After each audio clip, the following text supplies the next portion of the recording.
Neļaujiet sevi piemānīt.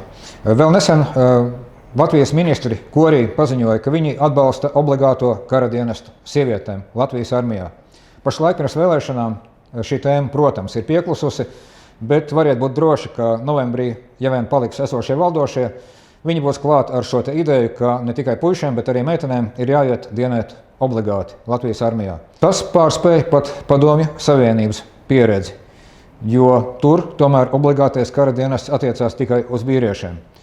Tāpēc, ja vien jūs vēlaties, lai jūsu meitu neiesauc obligātajā kara dienestā, tad 3. oktobrī jūsu izvēle ir suverēnā vara, jo mēs esam skaidri pateikuši, ka mēs esam un būsim pret obligātu kara dienestu gan puišiem, gan arī meitenēm, protams. Jo tam ir jābūt brīvprātīgam, jābūt skaidrai motivācijai, ir jābūt profesionālai armijai.